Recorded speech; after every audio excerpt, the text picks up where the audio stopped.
Okay, there we go. Finally, we're back. And after a long-awaited review, long-awaited, anyway, because somebody was too busy watching the damn Blackhawks. Oh, yeah. As you can see, we're going to be doing the, either down there or over there, which depends on if you're on the YouTube app or not. We're going to be doing Cage the Elephant Melophobia by Cage the Elephant. Requested by Lowdown King, and I'm sorry that we hadn't got this damn thing done earlier, but well, as you can see, somebody over there was too busy, had some stuff that kept happening. Oh, yeah. Anyway, alright, well, I guess I'll start out with a little bit of background information about the band since our first review. You said Melophobia, by Cage the Elephant. They're an alternative rock band from Bowling Green, Kentucky. They consist of brothers Matt and Brad Schultz. Matt is the lead singer. The band really, they're a 5-piece rock band, and they formed as the Perfect Confusion, I believe, back in 2005 before disbanding and then reforming as Cage the Elephant. In 2007, they signed with Relentless Records after showcasing at South by Southwest. 2008, their debut album, featuring the hit "Ain't No Rest for the Wicked," was released. One of the that album, I think, is one of their great albums they have so far. 2011, Thank You Happy Birthday was released. They also played at Lollapalooza that year, and Thank You Happy Birthday was their second release. They also claimed the top spot in the Rolling Stones Readers Poll, the best new artist of 2011, with fellow Bowling Green Kentucky artist Sleeper Agent taking the number 2 spot. Let's see here. They are known for their energetic live performances, a lot of electric sounds. You're going to hear us talk a little bit in this review, I think. In 2011, they released a live album from the Vic in Chicago, great venue there.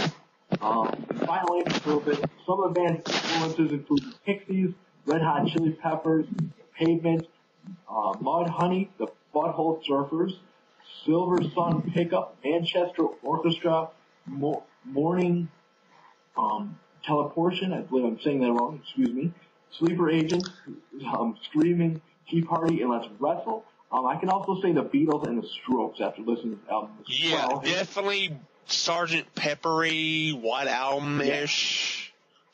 Yeah, I think so. That's peppered throughout the album. Yeah, Sgt. Pepper is peppered throughout the album.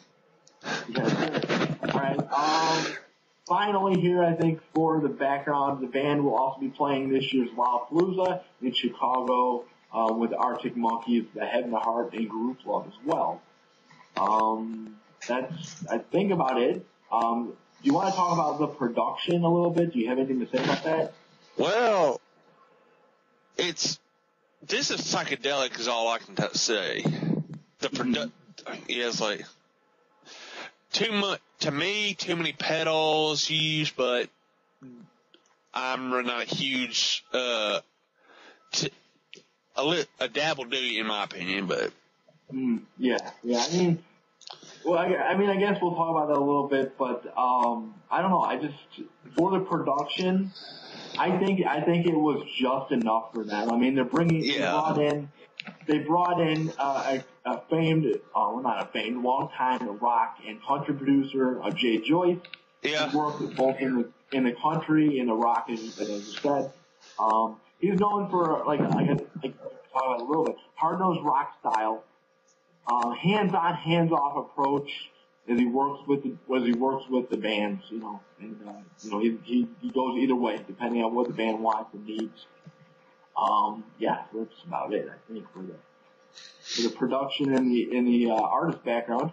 I do want to mention one thing before we actually get started in the review, so I apologize. Okay. The title of the album, Melophobia, is the fear of music. It seems to fit perfectly with this album, as the band really, I believe I heard, had a really hard time creating the album, a lot of struggles, mentally and physically even getting into a couple of fist fights as well. I think I heard. Yeah, craziness, right? You wouldn't think that listening to this album, but I don't know about that. Yeah, I mean, there's songs you can tell, I guess, a little bit, but overall, I think they did try to take, like, if they were having a bad day, they tried to take that and make it into a positive, right song. You know what I'm saying? I think that's what I gathered from it. Their songwriting is a little bit more transparent, a little more honest, I think, compared to their other albums. And let's see, the single "Come a Little Closer." I'll mention this a little bit later. Very strong, very California rockish kind of theme, very laid back, I think.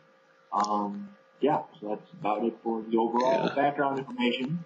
You want to start out with a track review? Yeah. One of my favorite tracks on this album, Spiderhead. I just like how the guitar part. Very. I might be completely off on this, but prog rock mixed with some psychedelic rock. To me, the song's about, losing your mind in a relationship. Yeah, I mean, I don't, as far as the song meanings go throughout this album. We're just guessing. Yeah, I have no idea. It's what they mean to us. Yeah, I mean, I guess you could say that as far as the meaning. But, like you were saying, it's one of my favorites as well. It's got a swagger and a bounce to it. It's something that I really haven't heard from the band, other than maybe their first album had a little bit of this. It was a little bit more polished, I guess you'd say.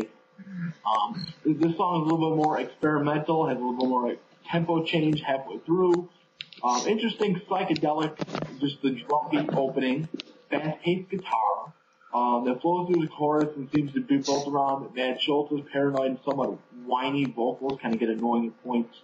Some melodic, distorted guitar leads. It's a guitar-based song. It's everywhere in there.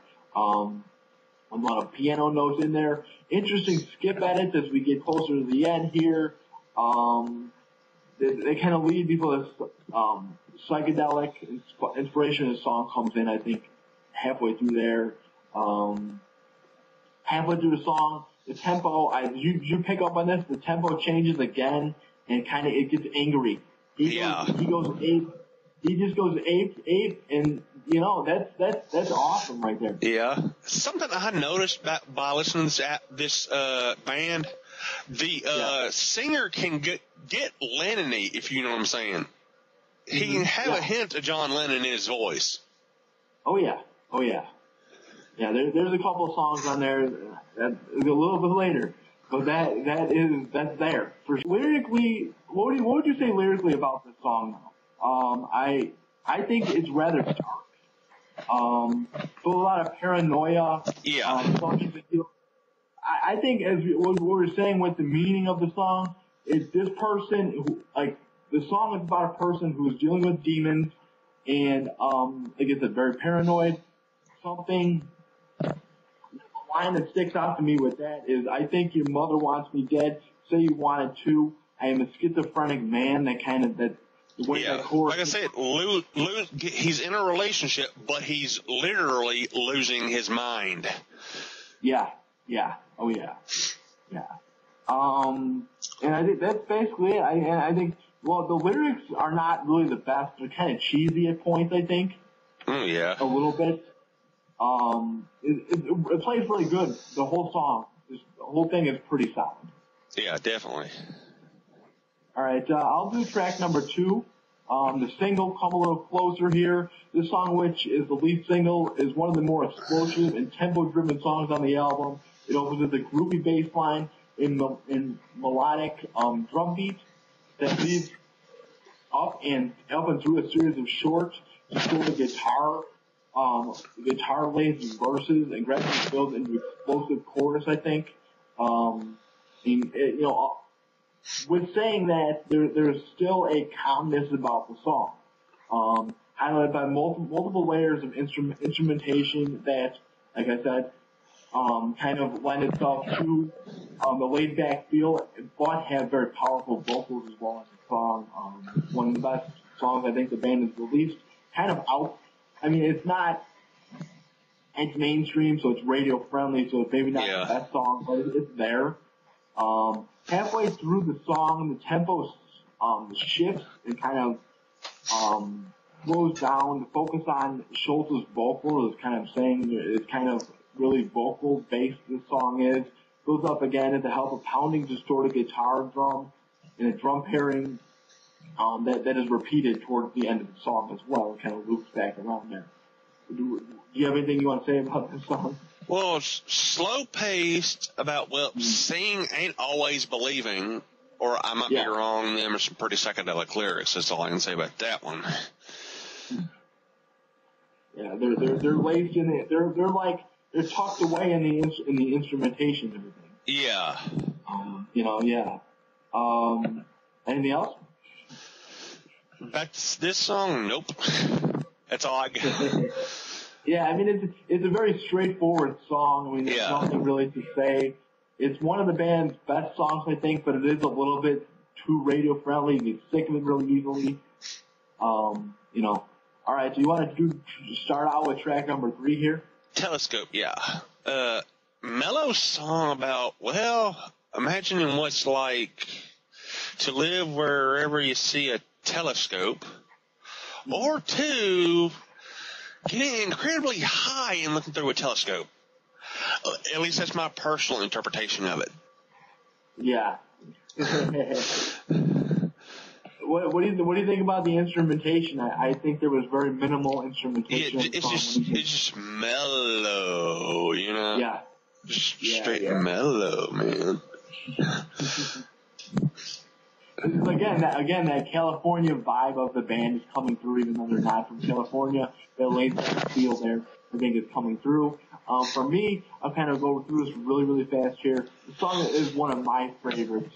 The first thing that caught my attention, as you said, was the laid-back, relaxed vibe, mellow vibe, whatever you want to say. We only hear this a couple times throughout the album, so it's something different.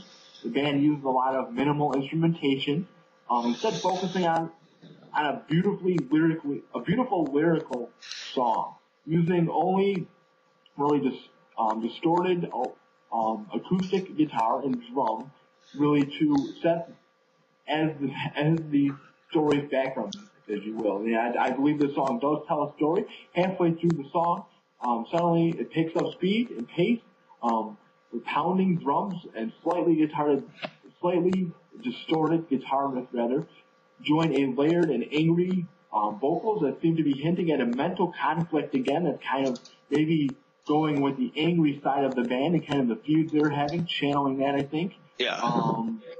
And kind of, mental conflict that the person in the song is having. Overall, this is kind of where the Beatles comes in there.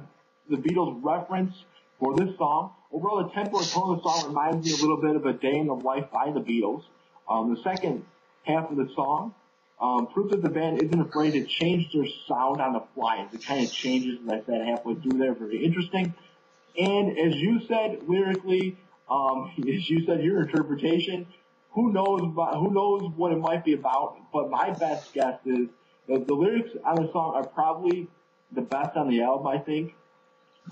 They're telling the story of a person who's a recluse, kind of a loner, I guess you'd say, seemingly at times to very descriptive lyrics, using a lot of analogies. One of my favorites, this is one of my favorite long lines on this whole album. Time is life is like a leaf in the wind. It's time well spent or time unwasted, kind of looking at the struggle that maybe Matt Schultz has had in his past, to not only point to the visual picture of the struggles that the person is having, as I said, the mental conflict, but also sending a message to listeners to not waste your time in life and kind of cherish every moment, I think, as well. Do you agree? Yeah. All right. I don't really have much to say about track number 4, so do you want to go ahead and start out with it? Okay. It's just forever to me. fast-paced rock song, a little bit of late 60s, early 70s hard rock style vibe about, well, being into somebody and wanting it to last forever. At least that's how I interpreted it. Yeah. For me, actually, I've written notes on a little piece of paper for this one here. A lot of this is a very psychedelic laced song. Fuzzy guitar leads, it's a guitar driven song, as I was saying. It's got a nice bass line to it. Vocally, it's not one of my favorites. I mean, it does feature Alison Mosshart of the Kills and the Dead Weather and when she's in the Dead Weather, she's okay. And, she's a pretty good vocalist, I think, from what I've heard of the band. But in this song, I do think that the combination is okay, with Matt, with Alison. It works out, it evens itself out. But, lyrically, her portion just seems to be overdrawn out, seems to be, she seems to be very dramatic in a way that gets very, very annoying, kind of very quickly for me at least. Lyrically, okay, not one of my favorite songs. There. Do you have anything you want to say about her portion of the song? Honestly, I can't remember it because, like I said, I actually reviewed this about 4 months ago while Jason reviewed kind of sooner. Yeah. It's okay. All right. Track number 5, Take It or Leave It. I'll start out with this one, I guess, here, and then we can do start out with 6. Track number 5, Take It or Leave It. I would describe this song as a straightforward version of the song Telescope, as a straightforward rock version. Seems to mix it up a bit, though, including a lot of outside artist influence. It's got a very bouncy beat, as we've seen a couple times already on with It's Just Forever. A tempo change that seems to grab hold of the listener. The song, as I said, is straightforward and kind of repeating myself there. Series of layered, spotty, distorted guitar work to open it up. Nice, very, like I said, this whole album, a lot of nice guitar work. Drum pairing that gradually builds and flows into strong chorus of this song. Again, there's a little bit of Beatles influence, especially on this song, I think. The chorus song seems to build in a way that showcases vocals. Are you okay? Yeah. Like I said, y'all can tell I'm a little sick. Yeah. Okay, I want to make sure. All right, let's see here. Here we go. All right, so the chorus seems to showcase Matt's vocals that can be seen with the opening few words of the chorus. It sees Matt seems to hold the phrase "oh why" I believe it is, just enough for it to sound like "I Want to Hold Your Hand" by the Beatles. There's a classic. Like you said, he sounds like Lennon a little bit. Yeah. Got a little bit of a comparison. They're very, very interesting. A lot of Beatles influence throughout this album. It seems to continue on a strong note with a lot of instrumentation of the chorus, such as some deep, distorted guitar work, low pounding drums, and laid background vocals as well. Let's see here. The second half of the song is more acoustic guitar driven, series of dips and dives that leaves a little bit of repeated electric guitar laced chorus, as it kind of goes back and forth. Well, overall, it's a slower pace, as I said. A finger picking technique, I think, at least guitar-wise. Let's see. It seems to remind me a little bit about more Beatles influence throughout this whole song, with the finger picking as well. As I know, George Harrison did a little bit, and Paul McCartney did a little bit. So that's definitely there. That's basically about it, and everything is placed under Schultz's emotional vocals, at least the second half of that song. Well, I got some a little bit sort of kind of different. Yeah. Kind of funky sounding song, because that bass line. Yeah. Okay. Yeah, about, well, a girl playing hard to get and a guy going nuts from it. And he's basically going, look, take it or leave it. Mm-hmm. Yeah. It could. I definitely do think this one is about a relationship. I'm not really going deep into the lyrics for me. Yeah. I went more musical side. Yeah. But But that's how we work. Well. Yeah. Very true. All right. Track number 6, Halo. You want to start us off? Sure.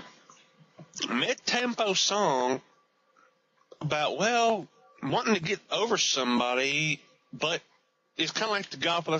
They keep pulling me back in.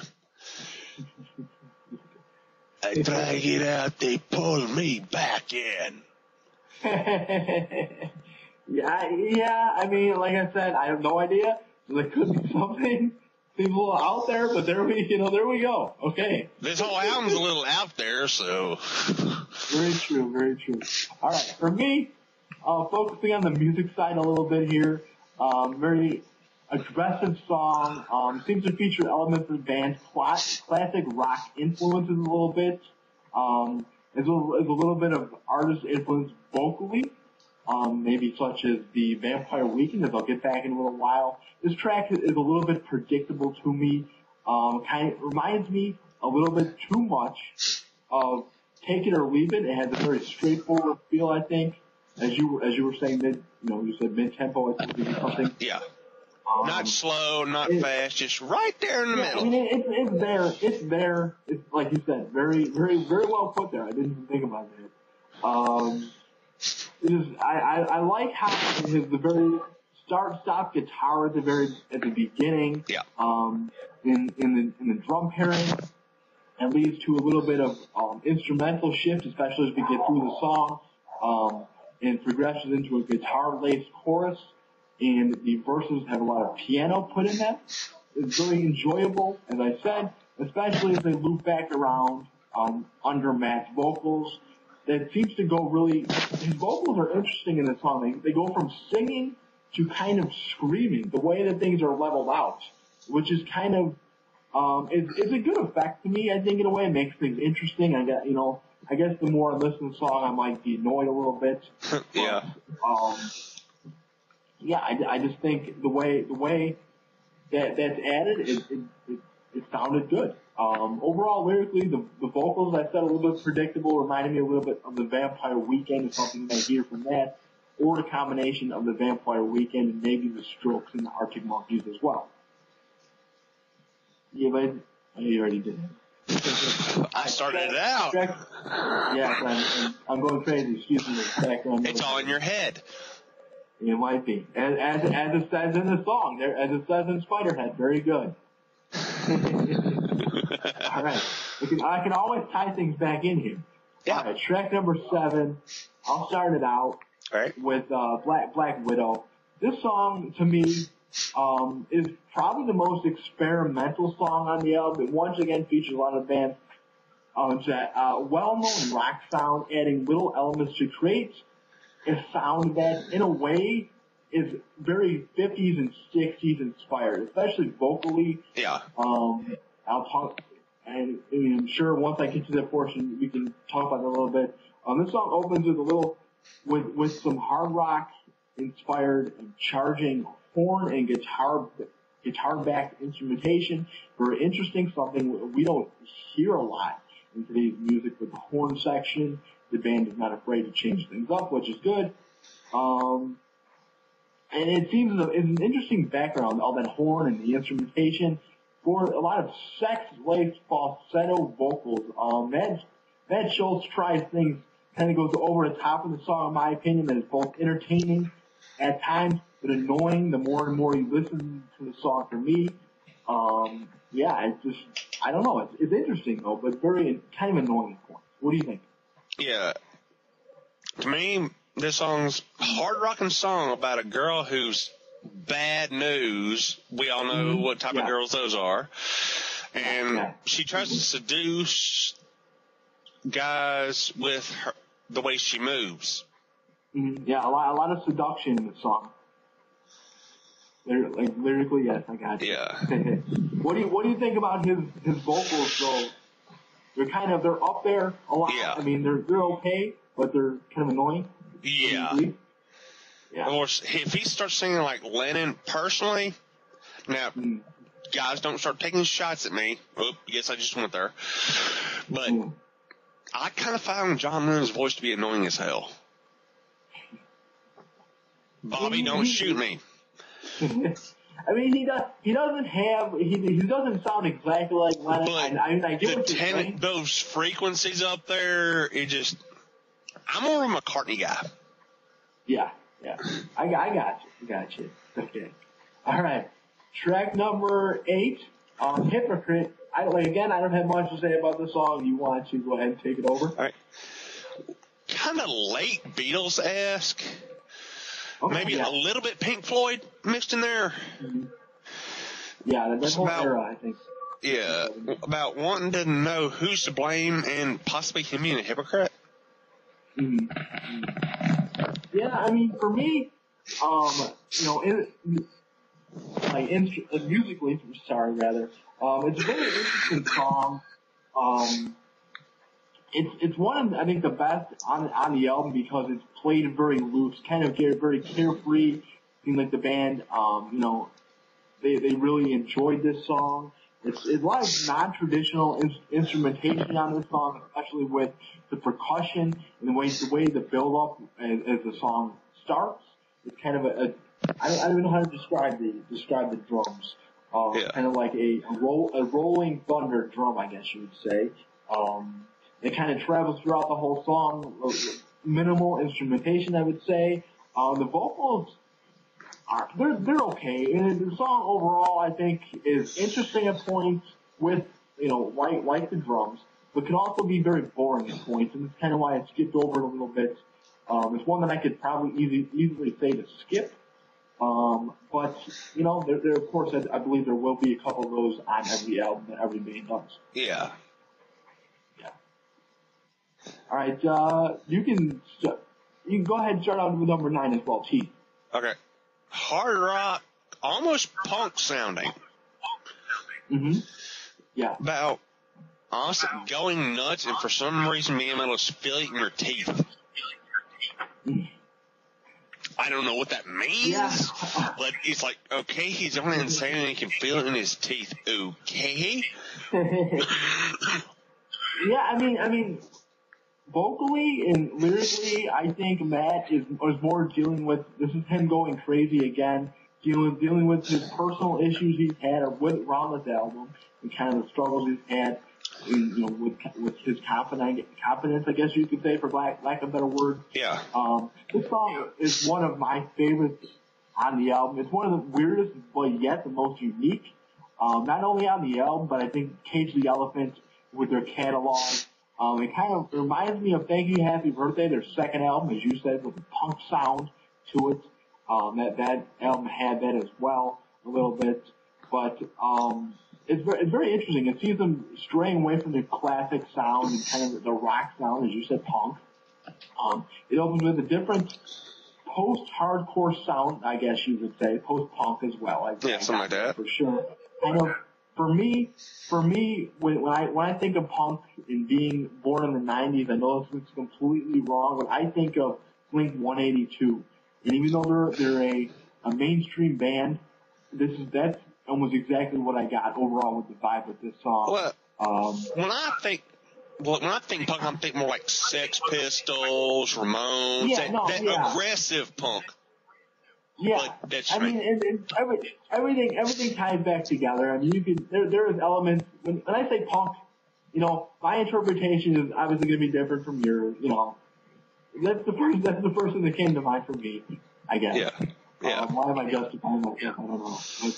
But, there's a song, and I'll get back to this in a minute, but it opens up with a different, like I said, hardcore, post-hardcore sound, post-punk sound, different. The Hives, if you're familiar with the Hives at all, I know the song Tick Tick Boom was on a couple video games. Yeah.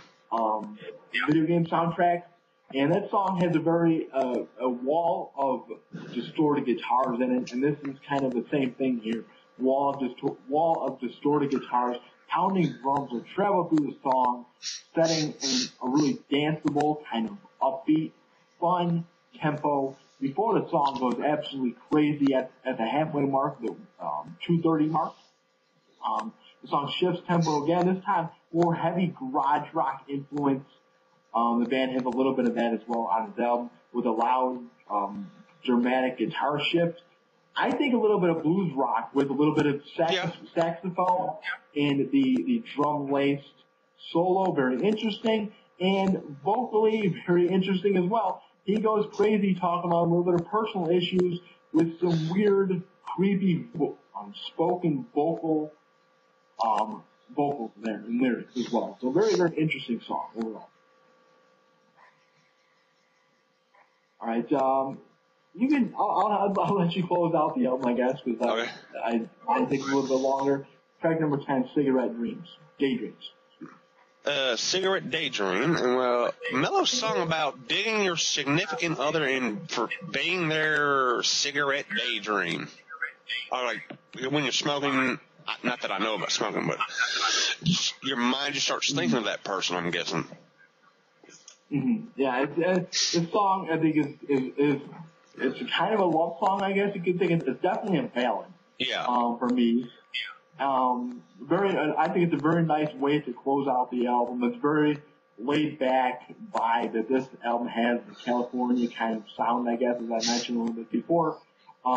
Simple yet restrained. I feel like this song could have been a little bit it seems restrained to me.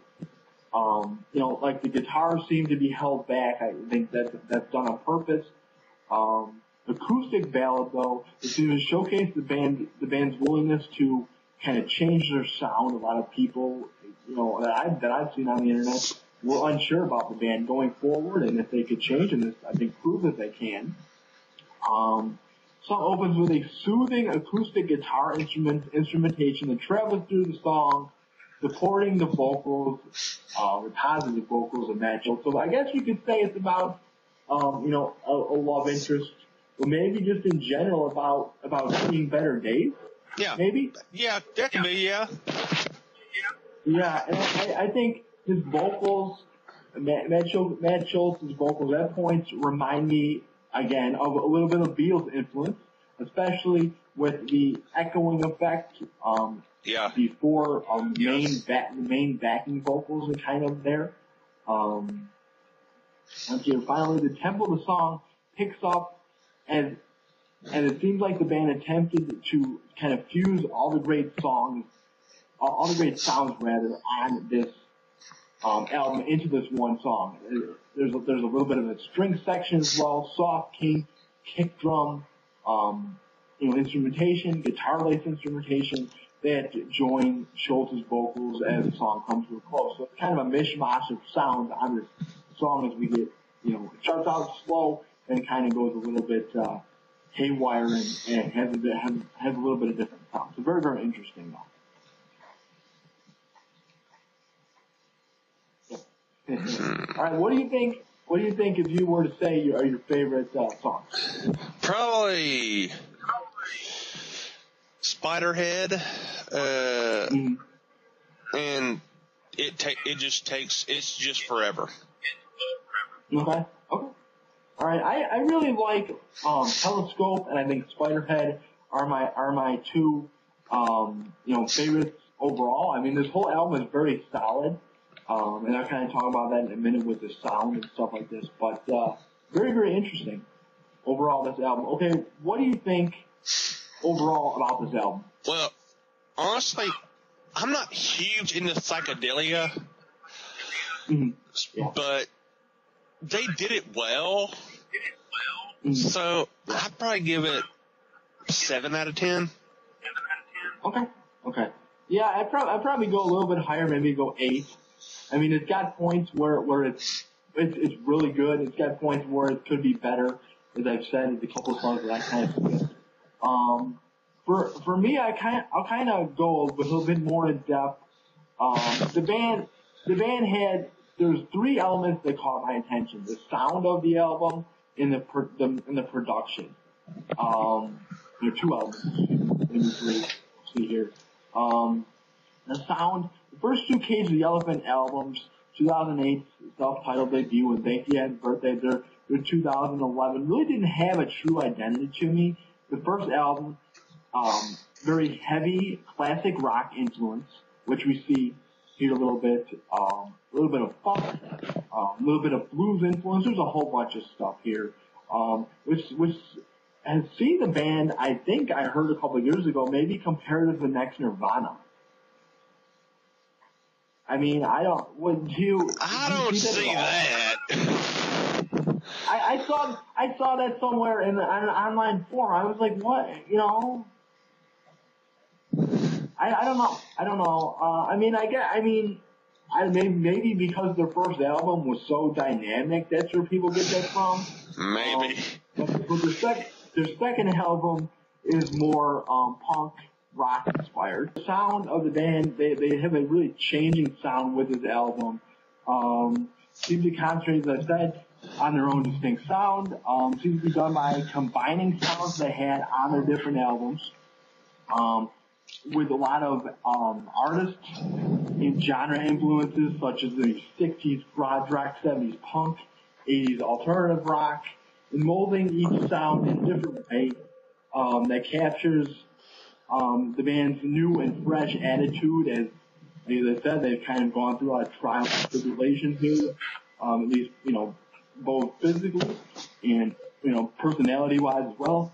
The shift in attitude in the band can be heard throughout the album as it goes off a focused vibe that wasn't really present with any other albums here. As far as the production-wise, I'm out of breath here, but Jay Joyce took a really hands-on approach with this project, which I believe helped the band grow, sort of relearn the music business. I think Jay, I believe, is a very strong producer here. Jay's influence and work can be heard throughout the album, particularly musically and lyrically.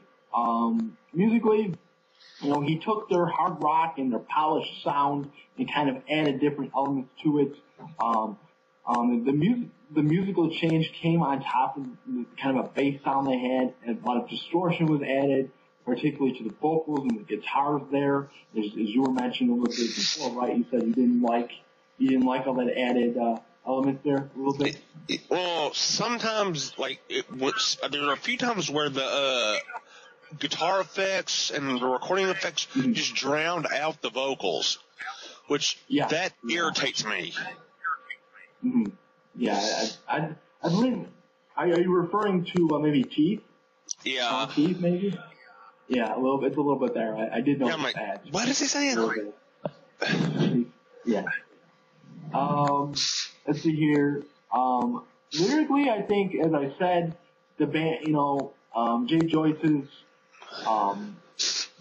his influence can be seen because he helped the band through a lot of their personal issues, even some fights, as I was saying before. They use a lot of analogies that seem to add another element. Well, also appearing to send a message, as I said, through some of the songs, such as Telescope, as I mentioned before earlier in the review.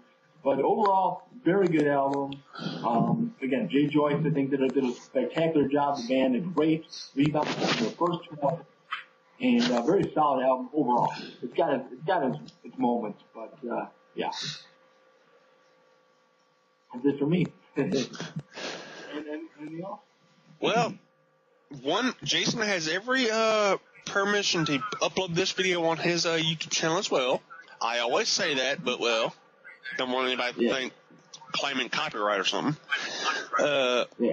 We hadn't figured out what album we're doing a review next, but I guess we'll talk about that after we get off here. But if you have any questions, comments, put them in the comment section down below. Email me at Lancemoss TV. Hit me up on Facebook. Email me at lancemosstv@gmail.com. I'm sorry. And yeah. Oh, if you hadn't and you're seeing this on Jason's channel, please subscribe to Lancemoss TV. YouTube.com/Lancemoss TV. I like that effect you got there with the YouTube. Yeah. I do a lot of reviews on here, so. There we go. All right, well, if anybody's seeing this video on my channel, thank you for watching. I know it's a little bit long, this video, but, yeah, please subscribe to both our channels. We try to put out videos whenever possible. Hopefully, the weather gets nice. Hopefully it won't be 6 months before the next review. I'm hoping. Well, maybe we'll do a shorter album or something. I don't know. Oh, but 10 songs, I mean, that's pretty short for a... I don't know. But, yeah, if you enjoyed this video, please subscribe, give it a like. Thank you for watching this video. Have a nice day. Bye.